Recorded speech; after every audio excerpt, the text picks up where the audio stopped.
Mumpung ada di sini saya puaskan sekarang. Saya katakan begini, malaikat pun kalau masuk ke dalam sistem kita jadi iblis. Untuk bukti, coba saksikan video ini dan kita tunggu komentar sahabat. Peace. DPR ini Pak, tahu semua orang salahnya Pak, aibnya tahu, tapi kami berdisiplin, tidak mengumbar aib. Karena buat apa aibnya diumbar kalau masalahnya nggak selesai? Itulah DPR Pak. Tahu semuanya kelakuan semua orang di sini, tapi kita jaga betul penghormatan antar lembaga. Bagaimana kalau kami serang si A rakyat tidak percaya sama si A, gaduh lagi. Bagaimana kalau kita lihat polisi nggak benar, kita katakan polisi nggak benar, gaduh lagi. Kita tahan Pak, selalu kita katakan mereka baik. Nanti koreksinya di ruang tertutup. Assalamualaikum warahmatullahi wabarakatuh. Hari ini saya bertemu dengan masyarakat Indonesia melalui saudara sekalian untuk memberi keterangan selaku Ketua Komite Koordinasi Nasional Pencegahan dan Pemberantasan Tindak Pidana Pencucian Uang. Senin 10 April 2023.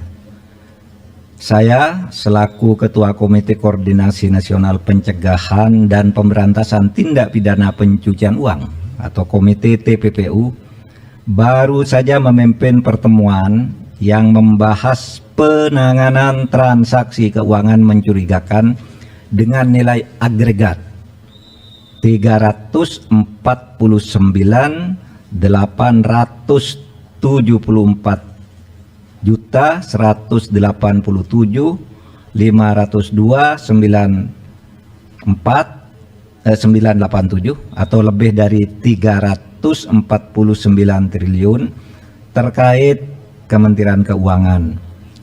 Pertemuan dihadiri antara lain oleh Menko Bidang Perekonomian sebagai Wakil Ketua Komite TPPU, Menteri Keuangan sebagai anggota komite, Menteri Hukum dan HAM sebagai anggota komite, dan Kepala PPATK serta Ketua OJK sebagai anggota komite, serta beberapa pejabat eselon 1 pada kementerian lembaga yang tergabung di dalam komite TPPU.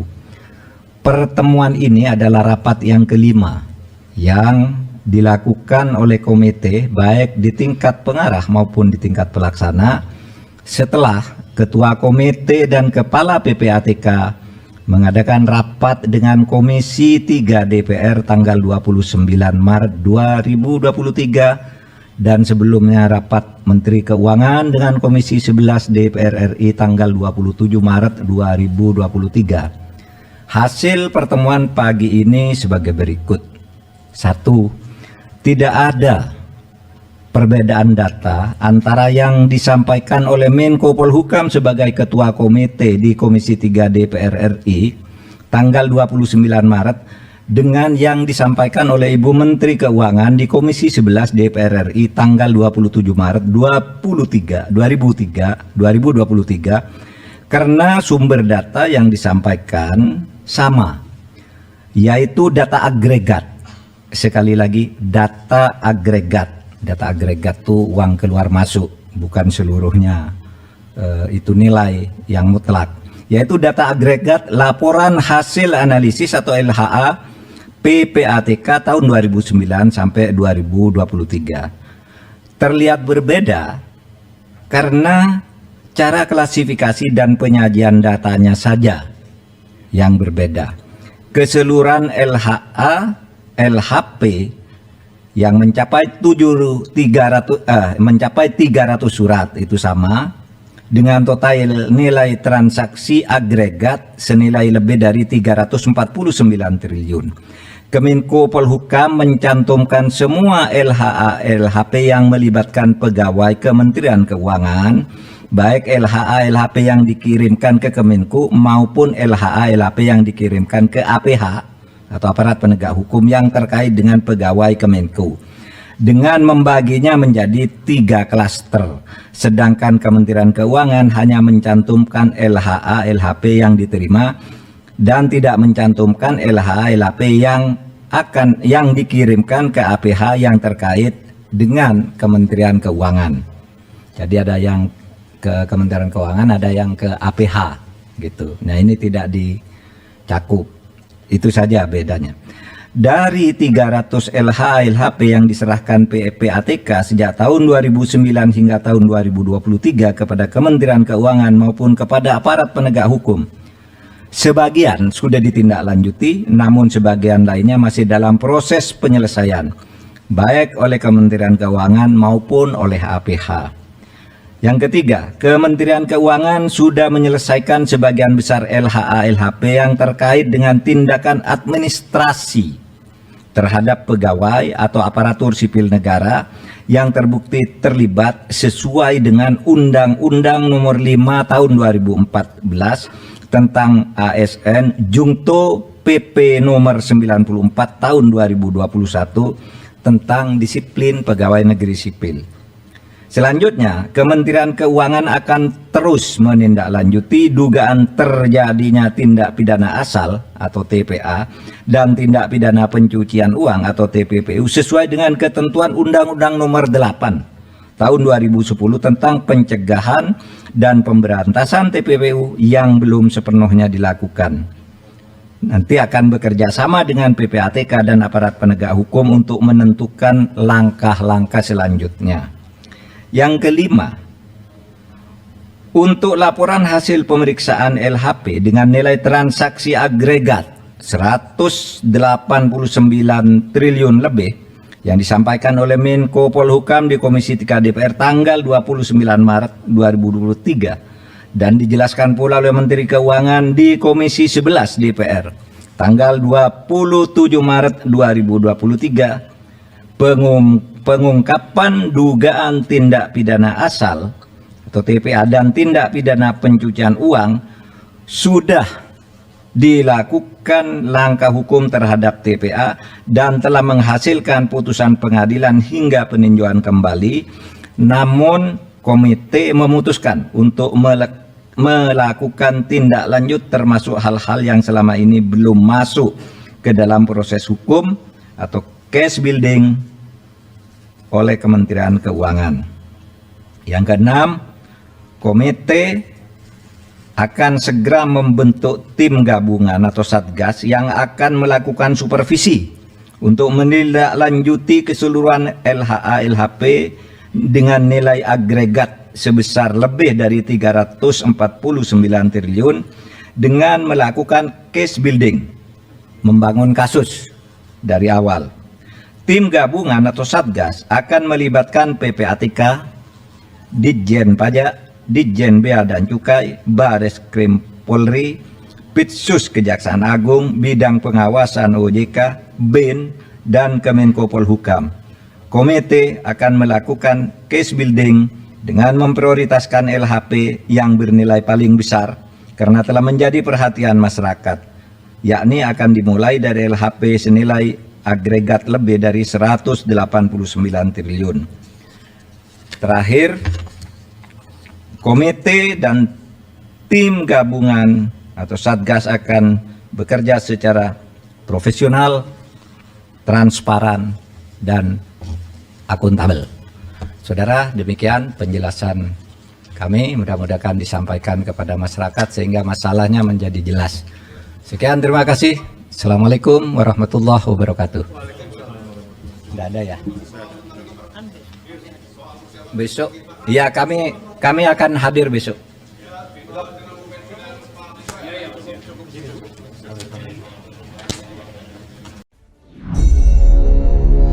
Saya kemarin bicara kok susah ya mengajukan aspirasi-aspirasi yang baik bagi pembangunan hukum, tetapi selalu gagal di DPR.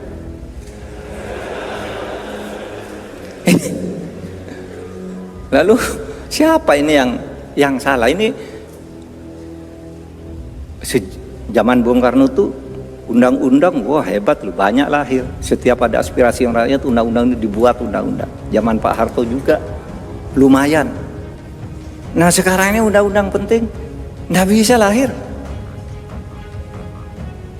Parpolnya nolak, DPR-nya nolak. Ketika ditanya, DPR kok nolak? Dan kan bagus. Bos.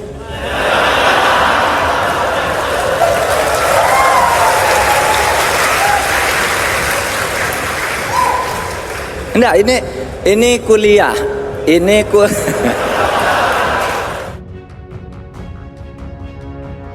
Dalam acara dengar pendapat antara Pak Mahfud MD dengan Komisi 3 minggu kemarin, Pak Mahfud mempertanyakan kenapa lama diputuskan RUU perampasan aset untuk jadi undang-undang. Maka video sebelum ini menjawab dengan terang dan jelas bahwa ternyata yang menentukan anggota DPR adalah para ketum yang harus dilobi para ketum tersebut kalau ingin pemberantasan korupsi tuntas. Karena RUU baru bisa menjadi undang-undang kalau disetujui oleh DPR. Dan kalau para ketum tidak setuju atau belum menyetujuinya, ya lupakan. Akan jadi lama seperti saat ini. Karena sesungguhnya jangan-jangan Indonesia memang para ketumnya tidak ingin Indonesia bebas dari korupsi di Indonesia. Jadi kita kira selama ini wakil rakyat itu beneran mewakili rakyat, ternyata mewakili ketum. Oke, kita lanjut ya. Bayangkan dengan adanya undang-undang perampasan aset, maka para koruptor bisa dimiskinkan selain dihukum mati. Perampasan aset itu penting karena selama ini yang menikmati adalah anak dan istri pejabat tersebut. Jadi kalau koruptornya dihukum mati, hartanya dirampas, keluarganya belajar bahwa mereka selama ini hidup dari uang haram, uang maling. Jangan sok pamer dahulu seperti yang selama ini Anda lakukan seakan-akan dunia dalam genggaman.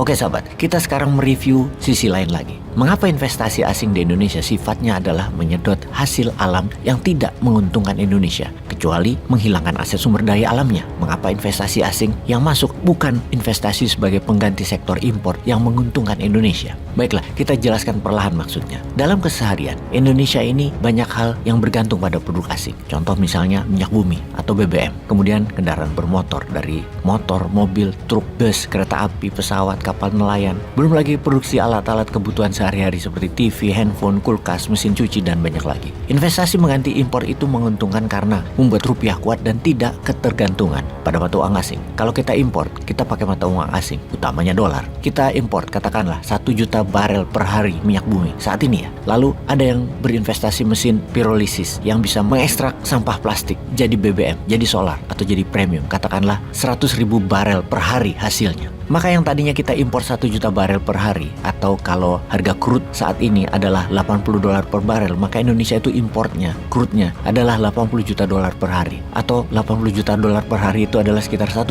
triliun rupiah per hari. Ingat lo ya, triliun per hari. Kalau ada produksi lokal pirolisis tersebut, maka importnya jadi katakanlah 70 juta dolar, hanya 1 triliun. Alias kita hemat per hari, nggak tergantung dolar, 10 juta dolar. Pirolisis karena beli plastik bekasnya rupiah dan dijualnya rupiah, katakanlah harga premium sekarang adalah 10.000 rupiah per liter, maka tidak ada kebutuhan dolar, rupiah muter di rupiah. Itulah yang namanya investasi yang mereplace atau menggantikan impor. Pabrik Tesla kalau di Indonesia, pabrik handphone Samsung kalau di Indonesia, namanya mereplace impor. Itu program dedolarisasi, program penguatan rupiah. Kalau kita bisa perlahan mereplace impor, maka Indonesia akan menjadi negara mandiri. Nah ini yang jadi pertanyaan, mengapa asing tidak invest di Indonesia kecuali yang menjual sumber daya alam? Maka suatu hari nanti pasti Indonesia akan kehabisan sumber daya alamnya. Dan Indonesia tidak bisa bertahan karena kita bukan negara produsen untuk kebutuhannya sendiri. Tidak bisa kita penuhi. Malaysia ketika Anwar Ibrahim saat ini menjadi Perdana Menteri, investasi asing mendadak banjir masuk ke Malaysia sehingga pertumbuhan Malaysia luar biasa meningkat dalam 6 bulan terakhir. Dalam 1 tahun terakhir ini meningkat 14,2% dari 8,9% kenaikan semester sebelumnya. Kok bisa? Tesla pun memilih dibangun di Malaysia. Tesla yang menjual mobil 5 juta per tahunnya, 5 juta unit per tahunnya, akan memproduksi 1 juta mobil di Malaysia. Coba bayangkan, kalau hal ini bisa di Indonesia, maka kebutuhan kendaraan lokal bisa jadi mereplace atau mengganti unsur impor yang besar. Apalagi kalau Tesla dikirim ke ASEAN, di mana akan menambah pundi dolar masuk ke Indonesia. Namun, kita semua tahu apa yang terjadi di negeri Wakanda ini. Tingkat kepercayaan kepada regulator dan politik rendah sekali di mata dunia. Kejahatan korupsi pejabatnya berjamaah, terstruktur rapih, terjaga, saling jaga, dan masif. Yang akan membuat Wakanda bukan jadi target pembangunan investasi asing yang menguntungkan bagi Indonesia. Untuk bukti, coba saksikan video ini dan kita tunggu komentar sahabat. Peace. DPR ini Pak, tahu semua orang salahnya Pak, aibnya tahu, tapi kami berdisiplin, tidak mengumbar aib. Karena buat apa aibnya diumbar kalau masalahnya nggak selesai? Itulah DPR, Pak. Tahu semuanya kelakuan semua orang di sini. Tapi kita jaga betul penghormatan antar lembaga. Bagaimana kalau kami serang si A rakyat tidak percaya sama si A, gaduh lagi. Bagaimana kalau kita lihat polisi nggak benar, kita katakan polisi nggak benar, gaduh lagi. Kita tahan Pak, selalu kita katakan mereka baik. Nanti koreksinya di ruang tertutup.